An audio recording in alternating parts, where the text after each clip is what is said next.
Buenos días. ¿Qué tal? ¿Cómo estás, Manu? En el primer episodio del año de 100 maneras de hundir tu empresa. Y qué mejor regalo de Reyes que un nuevo episodio de 100 maneras de hundir tu empresa y hoy además que saltamos el charco, pero bien saltado, ¿eh? Qué episodio el de hoy, porque tiene de todo, tiene corrupción, tiene intriga, tiene hasta saqueo de tesoros, tío. Nos lo vamos a pasar pirata, nunca mejor dicho, y además, pues oye, en un episodio por suscripción no popular, una demanda que nos ha puesto encima de la mesa nuestra abundantísima clientela y seguidores al otro lado del charco, y que en este caso, pues oye, nos va a llevar a México a analizar la quiebra y el escándalo que rodea todo el caso de Altos Hornos mexicanos. Así es, la verdad es que es un caso apasionante que recoge, como te bien apuntabas, una serie de elementos que nos gustan mucho, ¿no? Yo además añadiría la casquería, porque realmente es casquería pura, pura y dura, donde hay una serie de personajes que son clave en toda esta historia y que nos van a llevar un poco por la historia de México desde después de la Segunda Guerra Mundial, que es cuando, bueno, el gobierno mexicano ante la escasez de hierro decide abrir los Altos Hornos de México, sociedad, bueno, sociedad anónima fue después, inicialmente era Altos Hornos de México ante la escasez de hierro, decidieron poner en marcha los Altos Hornos de México en la ciudad de Moclova, en el centro, bueno, centro norte de México, por la gran cantidad de yacimientos de hierro y carbón, que es los materiales que son necesarios para hacer la aleación de acero.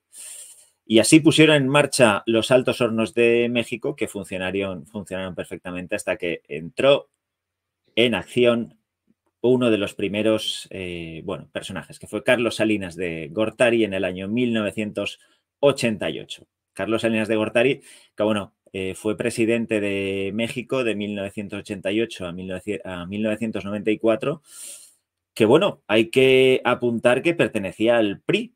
Y el PRI, corrígeme Orfeo, pero estuvo en el poder de manera continuada de 1929 al 2000. Nos podemos reír de lo que son las dinastías monárquicas, perdón, porque el PRI la verdad es que ha sido, bueno, el partido que ha gobernado México durante, pues, bueno, 75 de los últimos 100 años de México, la verdad. El PRI, que no es que estuviera gobernando México, sino que además durante mucho tiempo se ha podido considerar incluso que el PRI era México, un partido, el Partido Revolucionario Institucional, vinculado ya desde los orígenes con la independencia mexicana, y que estableció unas conexiones tan directas, tanto con el poder como con la administración del poder en México, que, vamos, que son innumerables las historias de corrupción, de abuso de posición, de dominación de todas las estructuras mexicanas. Pues bueno, en una identificación entre partido y gobierno, pues bueno, que nos recuerda también mucho a lo que pasó en Argentina con los peronistas. Así es, la verdad, y bueno, como tú bien apuntabas, estuvieron muchos años en el poder, pero bueno, Carlos Salinas de Gortari llevó a la máxima expresión, hay que recordar que, bueno, hay que apuntar que el PRI es un partido neoliberal, el neoliberalismo lo que hace es dejar de lado todo lo público y meterlo todo a privado. En esos 6 años, Carlos Salinas de Gortari lo que hizo fue privatizar más o menos unas 1000 empresas estatales. Casi nada, casi nada. Entre ellas, pues bueno, también está la Telmex, era como la Telefónica Española, pero de México, y también pues privatizó evidentemente Altos Hornos de México y ahí empezó a ser ya AMSA, empezó a ser una sociedad anónima y aquí entra en acción nuestro segundo personaje del día, que es Alonso Ancira, perdón, más conocido como el Rey del Acero. En España tenemos el Rey del Pollo Frito, que era Ramoncín, y en México está el Rey del Acero, que es Alonso Ancira, que asumió la presidencia desde el principio, desde el año 1991, cuando se produce la privatización de Altos Hornos de México, hasta escasos días que, bueno, una jueza ha declarado ya la quiebra de Altos Hornos de México y que ya está bien. Un personaje que vamos a ver que es central en toda esta historia, o por lo menos en la historia de la crisis de la empresa, pero no hay que dejar de destacar que estamos hablando de una de la que llegó a ser una de las principales empresas siderúrgicas de Latinoamérica. Como hemos dicho, acaba de declararse oficialmente en quiebra, pero que arrastra fundamentalmente, pues bueno, durante todo el periodo del señor Ancira, pues bueno, una historia de sobornos, de deudas millonarias y lamentablemente de muchísimas familias afectadas. En cualquier caso, volvemos a decir, Altos Hornos de México o AMSA, como también se le conoce por su acrónimo, fue una parte fundamental del desarrollo industrial mexicano en el siglo XX, ¿vale? En sus mejores tiempos. Recordemos que AMSA llegó a producir hasta 5 millones de toneladas de acero al año y empleó a más de 20.000 trabajadores y era el corazón económico de una región entera. Sí, así es.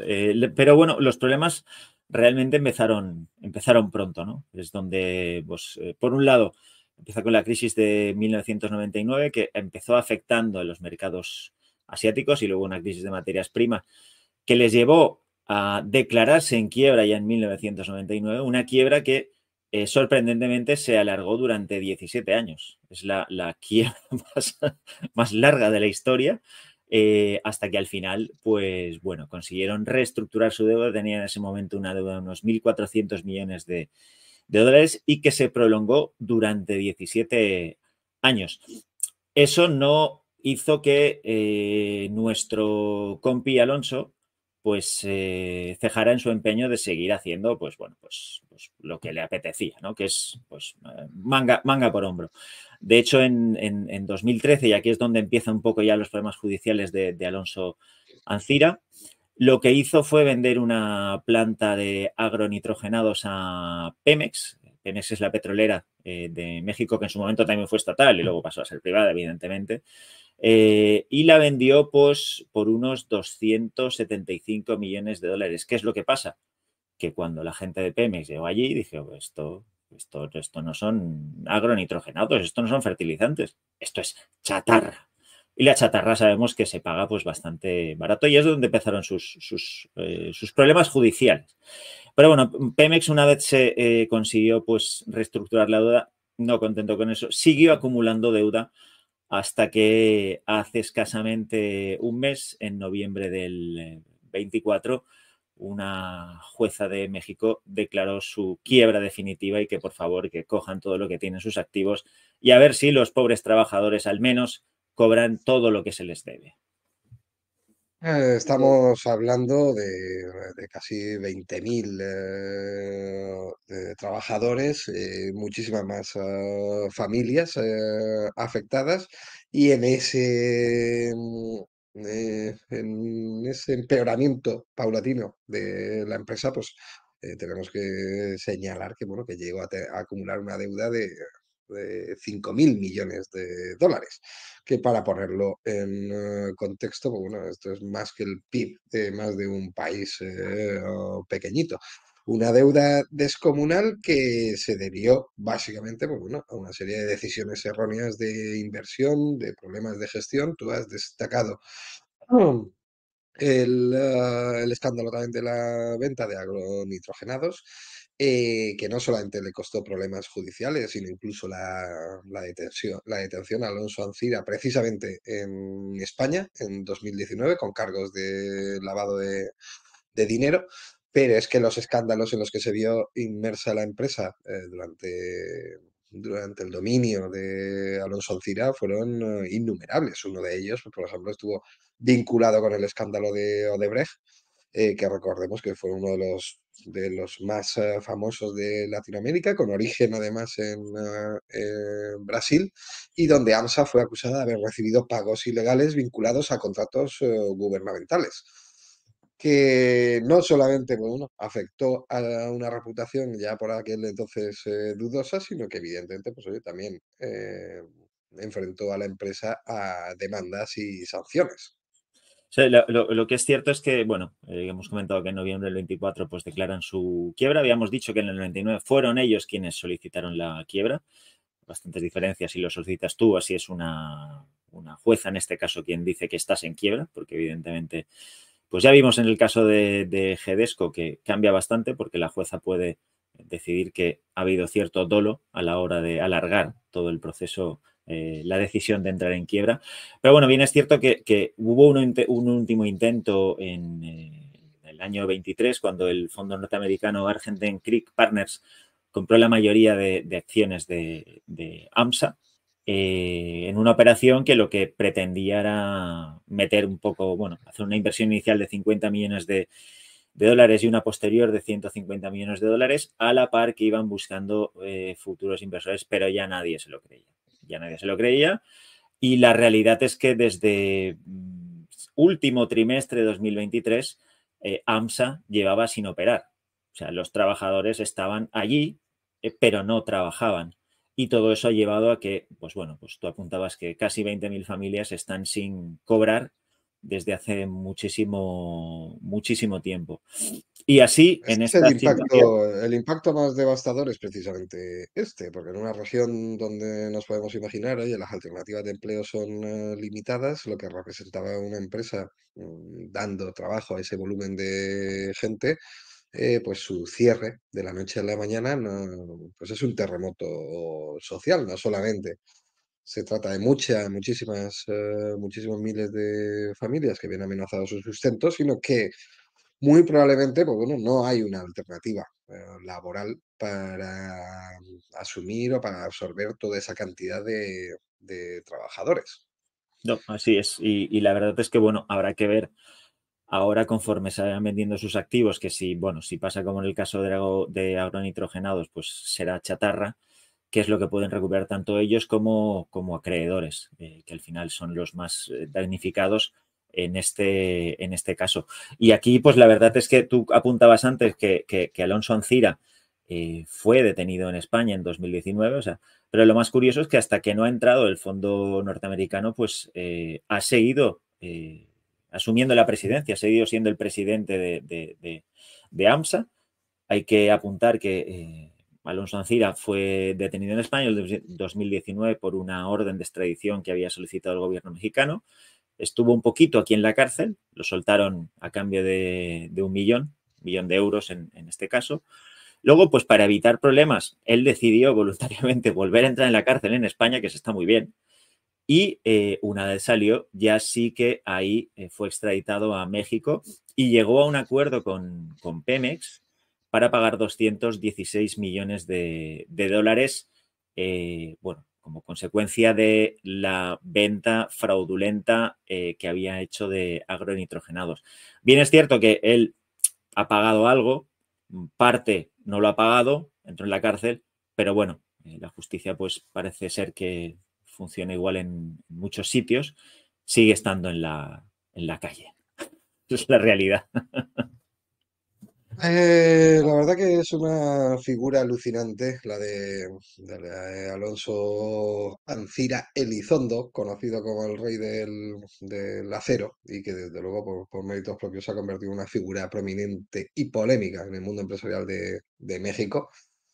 El empresario, pues bueno, nacido en 1956 en Ciudad de México, pues bueno, su vida ha estado marcada por logros empresariales, pero continuamente y constantemente también por acusaciones legales y por controversias y escándalos, tanto mediáticos como políticos. Hemos señalado, pues bueno, esas conexiones políticas que lo llevaron ya, pues bueno, desde su desembarco en NAMSA con conexiones con el gobierno de Salinas. Y bueno, los analistas son los que han podido estudiar pues, las razones de las dificultades que ha atravesado AMSA, sobre todo en el último periodo, pues bueno, han señalado también específicamente pues, a las decisiones que tomó o a las decisiones que no tomó el señor Ancira. Básicamente, pues bueno, centrándolo en su resistencia a diversificar el negocio y la dependencia excesiva del mercado interno, añadido, evidentemente, y aderezado, porque bueno, esas relaciones dudosas con políticos y empresarios ligados a casos de corrupción. Pero es significativo hacer notar oye, que no todo siempre ha sido así. Es decir, en los años 90, poco antes de que el señor Ancira tomara posesión o tomara el control de Altos Hornos Mexicanos, pues AMSA era precisamente pionera en innovación y en tecnología.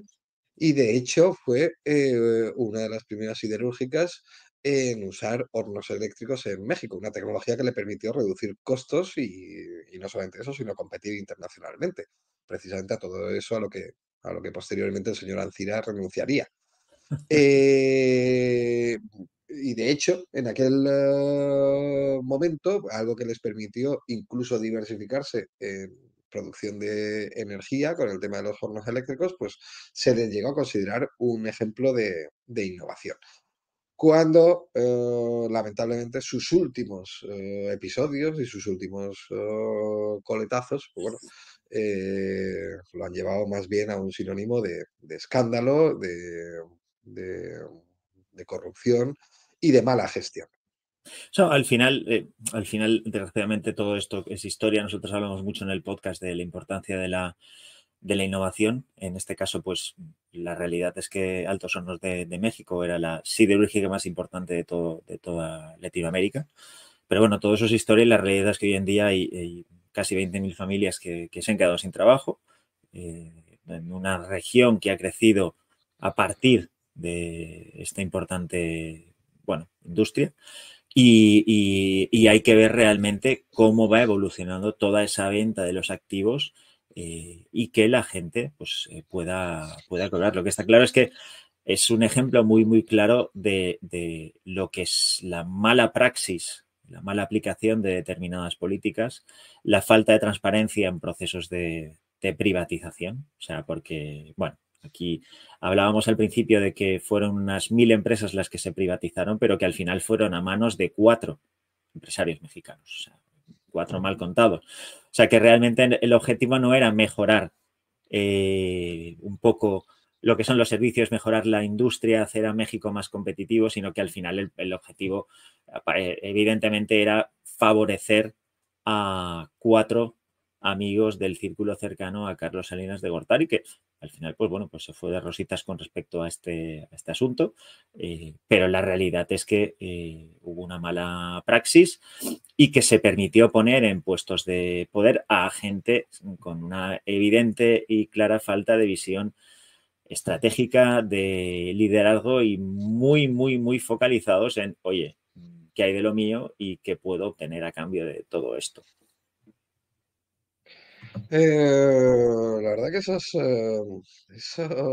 toda la secuencia de cómo se ha estado gestionando todo este asunto bajo, como decimos, el protagonismo del rey del acero, pues bueno, nos hace ver que el tío era un poco piratilla.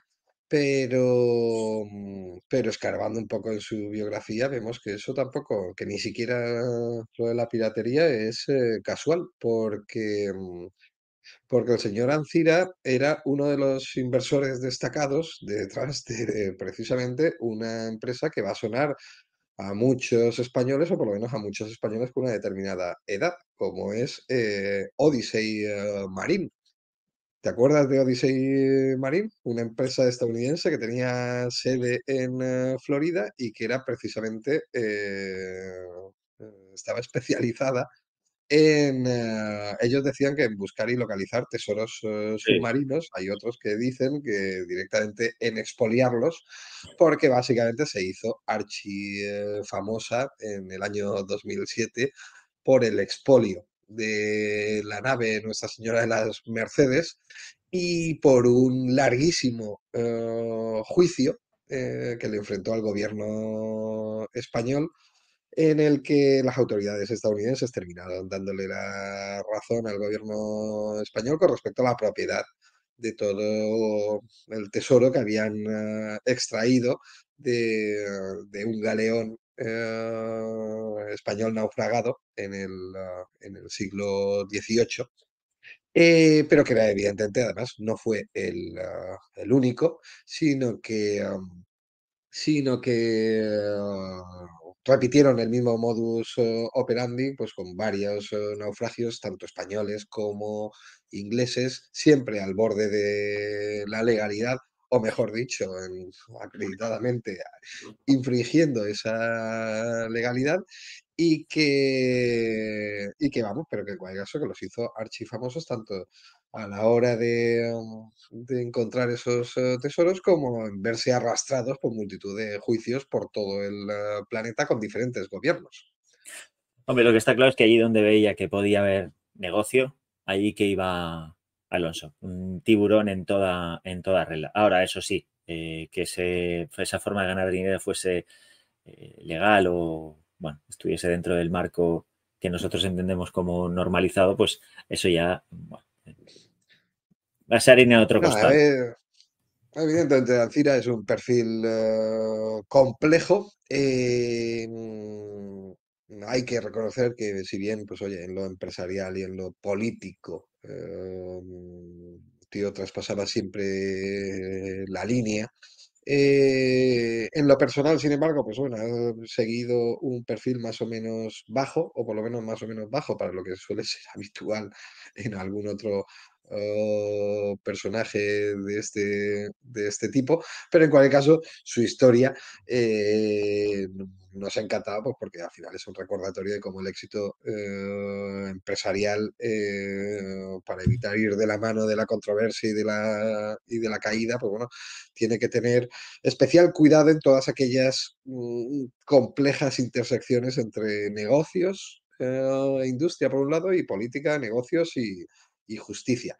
Para muchos, pues bueno, y hemos tenido oportunidad de comprobarlo, pues bueno, Alcira representa un capítulo crucial en esa forma de hacer capitalismo en México que ha sido tan habitual durante tantas décadas, que es el auge, como tú decías, de los gigantes empresariales privatizados y los desafíos que enfrentan a la hora de someterlos a un escrutinio tanto de eficiencia empresarial como de corrección política y jurídica.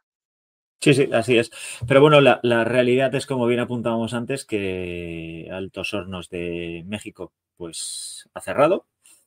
Aquí sí que no hay vuelta atrás. Ya se ha ordenado la venta de sus activos para poder pagar a todos sus acreedores, donde pues ya apuntábamos que los principales y los más damnificados pues son todas esas familias y todos esos proveedores que muchos dependerían única y exclusivamente de prestar sus servicios, prestar su materia prima a Altos Hornos de México.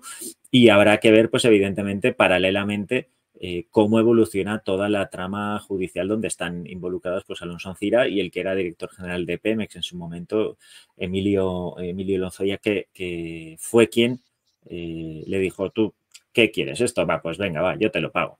O sea, que también hay que ver un poco cómo irá evolucionando toda esa parte. Lo que sí que está claro es que eh, para mí, pues, este episodio nos deja pues, lecciones pues, bastante valiosas, ¿no? La importancia de la transparencia, ya sea en procesos de venta público-privado o privado-privado, pero es muy, muy importante. Ese periodo del 1988 a 1994 pues evidentemente 1.000 privatizaciones pues da una cifra bastante significativa, o sea, cada 2 días más o menos se privatizaba una empresa, o sea, dicho así parece muy, pero hay que verlo con perspectiva y cada 2 días privatizar una empresa es algo bastante heavy, la verdad. Y para mí también es muy importante pues, el que al mando de las empresas haya gente con liderazgo y con visión. Creo que son cosas bastante importantes. Sobre todo cuando se gestionan empresas, digámoslo de esta manera, con la responsabilidad social que tiene una empresa del volumen y de la antigüedad de AMSA. Estamos hablando de 20.000 trabajadores, hay quien estima en más de 50.000 familias entre empleos directos e indirectos. Y lo que es más terrible todavía, todas esas familias, pues fundamentalmente concentrados en una sola región. Entonces, evidentemente a la hora de gestionar este tipo de empresas, y no estamos hablando solamente de la gestión privada, sino que también del protagonismo que hayan podido tener los gobiernos a la hora de tanto de la privatización como de la vigilancia en el proceso de gestión a lo largo de todas estas décadas. Pues como hemos comentado antes, detrás de todos estos quiebras, además hay tragedias enormes que pueden además afectar a una región durante generaciones para que vuelvan a levantarse y que además en última instancia, pues oye, nos hace plantearnos también preguntas incluso, pues, bueno, ya más estratégicas o incluso geopolíticas, en resumidas cuentas, pues no sé. Hemos destacado los problemas evitables que hay detrás de la crisis de AMSA, pero tampoco, es decir, aunque la gestión hubiera sido o podría haber sido fácilmente, manifiestamente mejorable, pero también hay quien está reflexionando sobre si hay futuro para la siderurgia mexicana. Para algunos, pues bueno, esta puede ser la oportunidad para reestructurar el sector y hacerlo más competitivo. Sabemos que afortunadamente, pues además México vive un momento económico e industrial dulce y tal vez podría tener sentido reforzar y apostar por una empresa siderúrgica nacional, pero la realidad es que en ese proceso de adjudicación de activos al que tú comentabas antes y que está lleno de incertidumbres, pero la realidad es que, bueno, no se están concretando los intereses de los grupos inversores, fundamentalmente extranjeros, y los pocos que se están concretando, pues además, lamentablemente, son empresas asiáticas interesados en terrenos e instalaciones que podría significar el fin del sueño industrial mexicano. Sí, y la verdad es que eso, pues como tú bien apuntas, ofrece muchas oportunidades, pero también muchos desafíos, ¿no? O sea, recientemente ha habido un cambio de, bueno, la primera mujer presidenta en la historia de México, que se enfrenta a numerosos desafíos y hay que tener en cuenta, pues, que, eso, que AMSA fue la principal siderúrgica en LATAM, con lo cual el potencial está ahí. El tema es saber gestionar cómo montar de nuevo, cómo aprovechar, cómo reconocer las cosas que se han hecho bien, no volver a caer en errores y evidentemente saber a quién cedes, a quién le das la llave para poder explotar todo este negocio que al final, pues evidentemente las materias primas siguen siendo fundamentales hoy en día y México es cierto que bueno, es potente en determinadas industrias relacionadas con las materias primas, pero hay que saber gestionarlo bien para evitar que pasen este tipo de cosas y saber con quién te alías y con quién permites que esto se vaya haciendo grande. La verdad que nos quedamos precisamente con eso, la historia de Altos Hornos Mexicanos o Altos Hornos de México y también la historia de Alonso Alcira. Es un recordatorio de que incluso los gigantes pueden caer y fundamentalmente una lección de cómo la mala gestión, los escándalos y la falta de adaptación puede acabar con décadas de éxito. Pero también, como señalas, si me quedo con eso, es una oportunidad para aprender y replantear el futuro de nuestras industrias en general y de la industria mexicana, que nuestro corazón está con ellos y que ojalá, pues oye, se recuperen de este golpe y qué decirte, oye, viva México, copón. Así es, así es. Bueno, y hasta aquí yo creo que hemos hecho un buen repaso de lo que es la historia de Altos Hornos. Hemos visto un poco quién han sido los principales personajes que han llevado a Altos Hornos a esta situación. Hemos apuntado algunas claves, ¿no? Como la importancia, la transparencia, la necesidad de innovación, el aprovechar tus puntos fuertes y aprender de aquellos errores que has cometido. Y por último, pues esperemos que la justicia sea lenta, pero sea justa. Para mí sería lo último que diría, la Y verdad. sobre todo que suponga un alivio para la situación de todas esas familias afectadas por tan lamentables y terribles pues, bueno, errores en la gestión, tanto del empresariado como de los poderes públicos. Y nada, oye, nos ha encantado en esta ocasión pues dar el salto del charco, pasar a México, profundizar en este caso. Gracias a todos por acompañarnos en este viaje alucinante al corazón del acero mexicano. Ya lo habéis visto, lo podéis comprobar. Nuestro compromiso con la actualidad no conoce de fronteras, no conoce de continentes, no hay limitación allá donde hay un oyente, un seguidor, un amigo de 100 maneras de hundir tu empresa. Hasta allí llega este podcast. Nuestro compromiso es inquebrantable. Con lo cual, pues oye, esperemos, amigos mexicanos, que os haya parecido interesante nuestro análisis y estamos abiertos, además, evidentemente, pues oye, a que sigáis, como en esta ocasión, pues bueno, pues proponiéndonos temas que revisar, temas que analizar, cadáveres y muertos que traer a esta mesa de autopsia. Y en esa misma línea, pues oye, nos vemos en el próximo episodio donde seguiremos explorando pues, historias terribles y terroríficas de fracasos empresariales a lo largo de todo el planeta, pero intentando escarbar dentro de lo que ha sucedido y conseguir sacar lecciones que nos sirvan de interés y de utilidad a todos. ¿Qué más, Moreno? ¿Qué les podemos pedir a nuestra audiencia? Like y sub. Like y Tenemos, sub. tenemos interiorizado Like ya. y sub. Like y sub. Ya Ya, habéis nada llegado más. hasta aquí, ya lo sabéis, esperemos que os haya gustado, pues solamente la mitad de lo que nos ha gustado a nosotros hacerlo, pero si es así, pues oye, qué menos que darle a la campanita, darle al like, suscribiros, darle al retweet, propagar, por favor, la palabra de 100 maneras de hundir Spread. tu empresa. Hoy hemos saltado a México, vamos a seguir saltando, ayudarnos en ese proceso con algo tan sencillito como darle a la campanita. Y nada, oye, muchas gracias por acompañarnos una semana más y sobre todo, pues oye, muchas gracias, Moreno.